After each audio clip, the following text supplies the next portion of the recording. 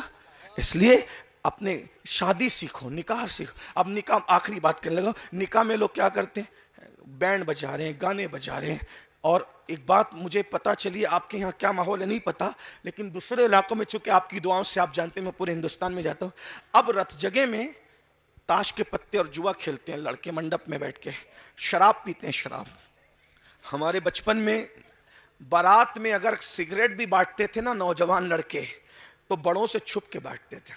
وہ بھی بڑے ڈانٹتے تھے اگر دیکھ لیتے تھے سگریٹ بٹ رہی ہے شادی میں, اتنے بدماش ہو گئے تم لوگ. اور آج کیا ہو رہا ہے, حکے چل رہے ہیں, حکے میں بھی نشے کی چیز رکھی جا رہی ہے, شراب پی رہے ہیں. اور جہاں شراب پی جا رہی ہے وہاں لعنت برس رہی ہے. بولو جس کے منڈپ میں لعنت برسے گی اس کی شادی میں لعنت نہیں برسے گی. جہاں تاش کھیلا جائے گا, تاش, جوا, جس کے بارے میں فرمایا گیا جس نے جوا کھیلا اس کے ہاتھ قیامت کے دن سور کے خون میں رنگے ہوئے ہوں گے. یہ تو شادی کرنے والوں کو سوچنا چاہیے کہ میرے گھر کے آنگن میں شادی میں جوا کھیلا جائے گا, لعنت والا کام. شراب پیا جائے گا, لعنت والا کام. پٹاخے پھوڑے جائیں گے, لعنت والا کام. بینڈ باجے بجائے جائیں گے, ڈی جے بجایا جائے گا, لعنت والا کام. جب لعنت برسے گی نکاح کے وقت تو رحمت کیسے آئے گی زندگی میں؟ نعت شریف پڑھو, محفل میلاد کرو, حضور کی محفل سجاؤ تاکہ رحمتوں کا نزول ہو, برکتوں کا نزول ہو. اللہ کے بندو زندگی گزارنا سیکھو. اور جو آخری بات عرض کرنے چلا تھا, نکاح بس اینڈ ہو رہا ہے. نکاح آخری بات, نکاح صرف جنسی تسکین کا نام نہیں ہے. یہ کسی اور قوم میں ہوگا جنس کی تسکین کا نام, یوز کرو چھوڑ دو. ہمارے یہاں نکاح یہ ہے, ایک دوسروں کے دل میں اترنے کو نکاح کہتے ہیں, ایک دوسرے کا لباس بننے کو نکاح کہتے ہیں, ایک دوسرے کے ہمدرد بننے کو نکاح کہتے ہیں. بلکہ یہ کہہ دوں کہ تو میں ہو جا اور میں تو ہو جاؤں, اور تو اور میں کا جھگڑا ختم ہو جائے, اس کو نکاح کہتے ہیں.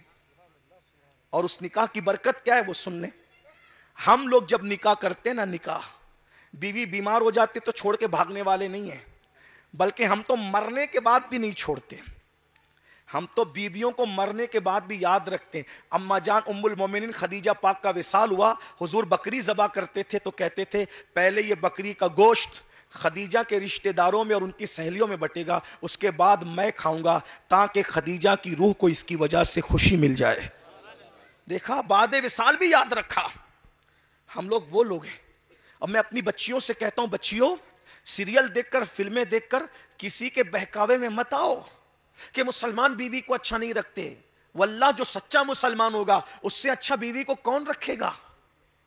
ارے لوگ تو آج بھی چھوڑ کے بھاگ رہے ہیں, یہ ہمارا کلیجہ ہے. میں لوگوں کو کہتا ہوں کہ بیوی اگر زندہ ہو تو اس کے رخسار کے تل پر ہم سمرقند اور بخارا جیسے شہر بساتے ہیں, اور اگر مر جائے تو اس کی یاد میں تاج محل جیسی عمارتیں بناتے ہیں.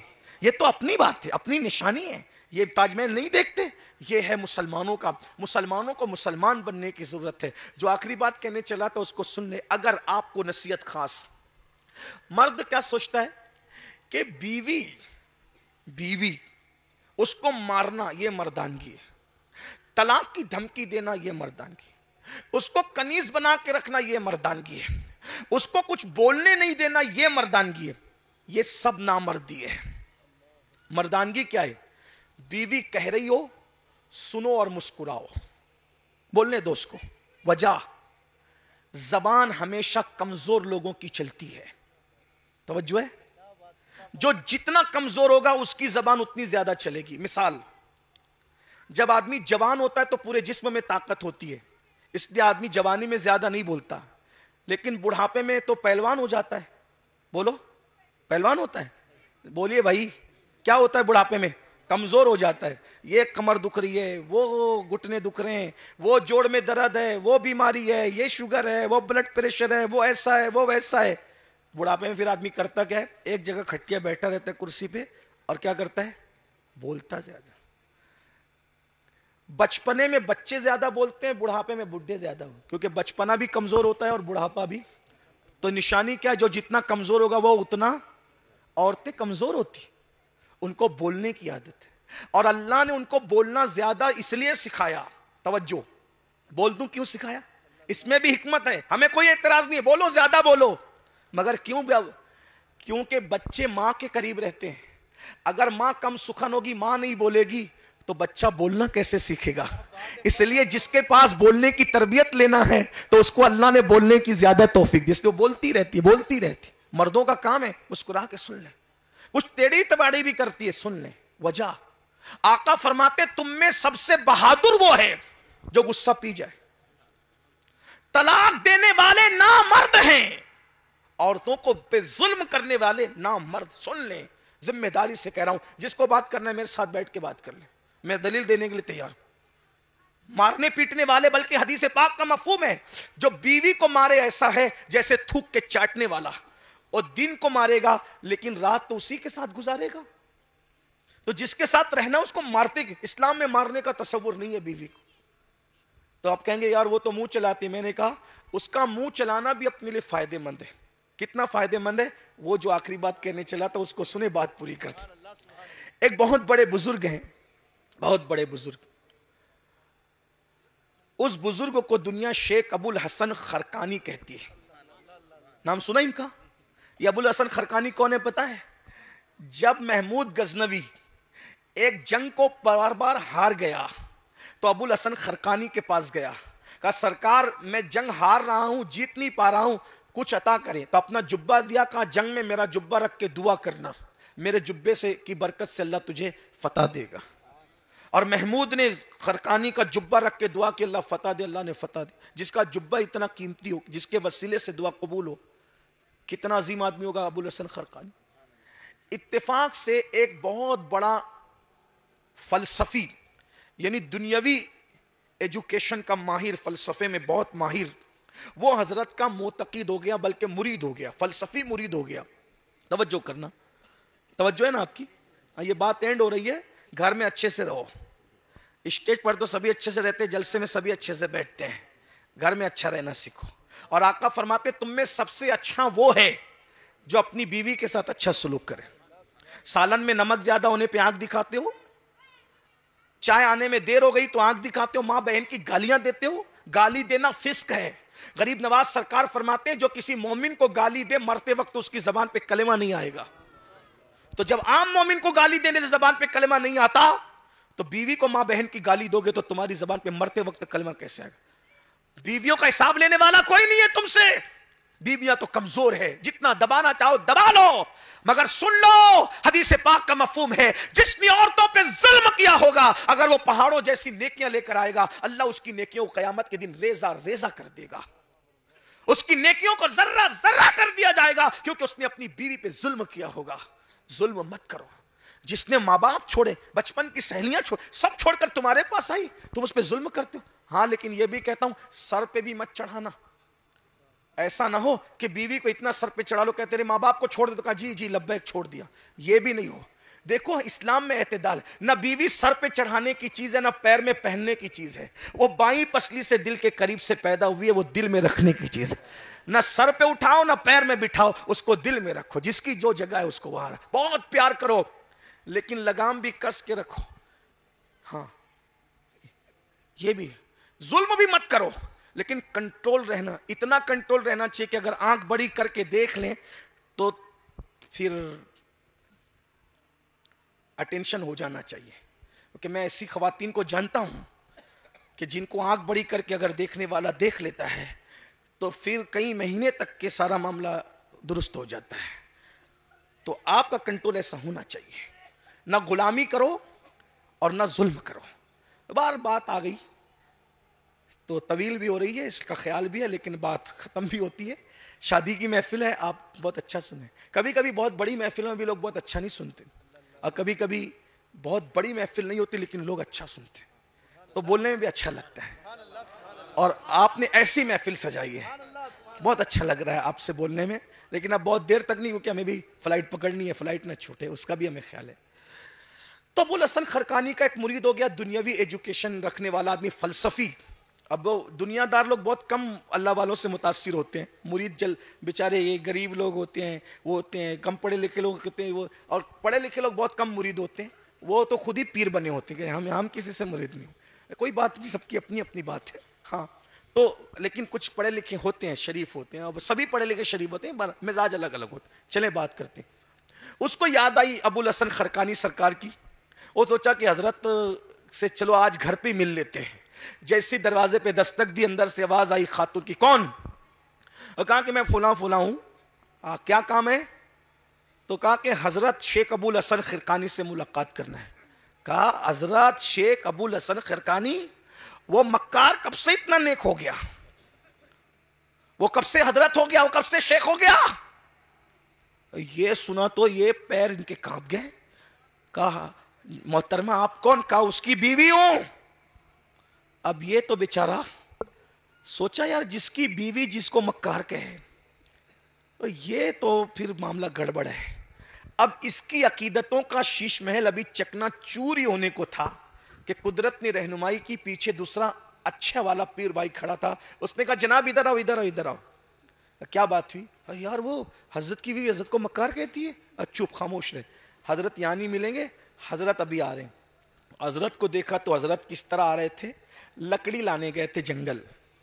لکڑی، یہ اللہ والے لوگ یہ اپنے گھر کی لکڑیاں بھی خود ہی لاتے تھے.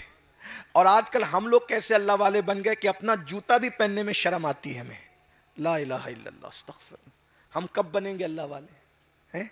ہاں، جوتا پہنانا یہ آپ کی سعادت ہے. اپنے بزرگوں کو بالکل پہنایا کرو، لیکن ہمیں چاہیے کہ ہم اپنا کام کوشش کریں کہ اپنے ہاتھ سے. ہماری خواہش یہ ہونی چاہیے. بلکہ لوگوں کا تو محبت اتنی ہے کہ لوگ مجھے بھی پکڑ کے چلاتے ہیں. میں کہتا ہوں بھائیو جو 60 کے اوپر لوگ آئے نا ان کو پکڑ کے چلایا کرو. ابھی میں عمر کے اس حصے میں کہ میں بھی کسی کو پکڑ کے چلا سکتا ہوں، لیکن لوگ مانتے نہیں، مجھے بھی پکڑ کے لاتے ہیں اسٹیج پہ. بہرحال یہ محبت ہے آپ کی. اور بات یاد رکھنا، خدمت کیا کرو، کیونکہ اللہ والوں کی خدمت سے وہ کچھ مل جاتا ہے جو برسوں کی محنت سے نہیں ملتا. ایک مرتبہ ایک صحابی نے رسول اللہ کی نالین حضور کو پہنا دی. سرکار نے فرمایا تو نے میری نالین مجھے پہنا دی ہے، اللہ پل صلات پر تیرے قدم کو سلامت رکھے. اور وہ آئی تو نالین اپنے مرشدوں کی سنبھالا کرو، پنایا کرو. لیکن میں اپنی بات کروں، ہمیں اپنا کام اپنے ہاتھ سے کرنے کی عادت ڈالنی چاہیے، ڈیپینڈ نہیں رہنا چاہیے. عبداللہ ابن مسعود سے کسی نے پوچھا آپ اتنے بڑے عالم کیسے بن گئے؟ تو کہا اتنے بڑا عالم بننے کا راز ایک ہی تھا، حضور جہاں نالین اتار دیتے تھے میں جھٹ سے اٹھا لیتا تھا، اور آستین بڑی سلاتا تھا ان دنوں میں، آستین میں چھپا کر سینے سے لگا کر جب تک حضور کام میں لگے رہتے بیٹھا رہتا. حضور کی نالین سینے سے لگاتے لگاتے اللہ نے مجھے اتنا بڑا عالم بنا دیا. لوگ کتابیں پڑھ کے وہاں نہ پہنچے جہاں رسول اللہ کی نالین نے پہنچا دیا. جو سر پہ رکھنے کو مل جائے نالے پاکے حضور تو پھر کہیں گے کہ ہاں تاجدار ہم بھی ہیں. یہ حضور کی نالین ہے. نالین اتنا بڑھا دیتی ہے، جہاں تک کتابیں نہ لے گئی وہاں تک حضور کی نالین لے گئی ہے. اللہ اکبر. تو اندازہ فرمائے کہ ادھر آؤ ادھر آؤ. اس فلسفی کا ادھر آؤ ادھر آؤ کا وہ مرشد ادھر گئے کام سے، ادھر آ رہے ہیں مرشد آ رہے ہیں. اچھا اب مرشد آ رہے ہیں لکڑی لے کے، کیسے؟ شیر پہ بیٹھے، روزانہ سر پہ رکھ کے لاتے تھے کیونکہ پیر روشن ضمیر ہوتا ہے. سمجھ گئے کہ کیا ڈرامہ ہو گیا ادھر، کیا معاملہ ہو گیا، سمجھ گئے پیر روشن ضمیر ہوتا ہے. ارے جو بے خبر ہو وہ پیر کیسا، جس کا ضمیر روشن نہ ہو وہ پیر کیسا. آج سمجھ گئے روزانہ سر پہ لکڑی آتی تھی، آج شیر پر اور سانپ کا چابک بنایا. اب آج کل کچھ لوگ سوچیں گے یار یہ سب کہانی قصہ ہے. کہانی قصہ نہیں، ہمارے پاس آ کے بیٹھو بتائیں گے. قرآن اور حدیث میں اس کی نظیر ملتی ہے. ہاں کہ شیر بھی کسی کی غلامی کر سکتا ہے، لیکن وہ کون لوگ ہیں جو اللہ کے محبوب کے غلام ہے؟ شیروں نے ان کی غلامی کی ہے. ہمارے پاس روایتیں ہیں. بہرحال تو عرض کیا کر رہا تھا، شیر پر بیٹھے ہیں، لکڑیاں ہیں شیر پہ رکھی ہوئی، ہاتھ میں سانپ کا چابک ہے. اب اس طرح آتے فلسفی نے دیکھا، سمجھ گیا وہ جھوٹی ہے. اب وہ شیش محل جو چکنا چور ہونا تھا وہ سلامت رہے گا، کیونکہ کرامت دیکھ لی نا. جیسے سرائے پیر چومے کا سرکار، کچھ نہیں کہنا، میری تو عقیدتوں کا شیش محل چکنا چوری ہوا تھا اگر یہ اللہ کا بندہ رہنمائی نہ کرتا. میری گزارش حضرت، میں آیا تو بدزن ہونے کے قریب تھا مگر بچ گیا. کوئی آئے گا آپ سے بدزن ہوگا، بیعت توڑے گا، آپ کا مخالف ہو جائے گا، اس کو پہلی فرصت میں گھر سے نکالو، اس کو طلاق دو آپ، ورنہ بہت نقصان پہنچائے گی یہ عورت آپ کو. حضرت ابو الحسن خرقانی نے کہا کیا کہا؟ اس کو طلاق دوں؟ ارے وہ میری بیوی ہے، میری بیوی کے خلاف بکتے ہو؟ وہ میری محسنہ ہے، اس کے احسانات ہیں مجھ پہ. کہا حضرت وہ مکار کہتی ہے، دغاباز کہتی ہے، آپ کا نام لیتی ہے، آپ کہتے ہیں احسان ہے، محسنہ ہے، آپ طلاق نہیں دیں گھر سے. کہا بیٹا یہ شیر پہ سواری، یہ ہاتھ میں سانپ کا چابک، یہ جو کرامت دیکھ رہے ہیں نا، یہ نفل نمازوں کی وجہ سے نہیں ہے. وہ مجھ پہ ظلم کرتی ہے اور میں اس کو برداشت کر کے صبر کرتا ہوں، اسی کی برکت سے اللہ نے مجھے یہ مقام عطا فرما دیا. سمجھا؟ تو صرف تسبیح مصلی سے ولایت نہیں ملتی، کبھی کبھی بیوی کے ظلم کو صبر کرنے سے بھی اللہ ابو الحسن خرقانی جیسوں کو اتنا بڑا مقام عطا فرما دیتا ہے. اس لیے یہ دنیا دنیا ہے، کچھ برداشت کر لو، کچھ کہہ دو، کچھ سن لو. یہ سوچو کہ آپ نے کسی حور سے نکاح نہیں کیا ہے، آپ نے کسی انسان سے نکاح کیا ہے، اور انسان سے غلطیاں ہوتی رہتی ہے. اللہ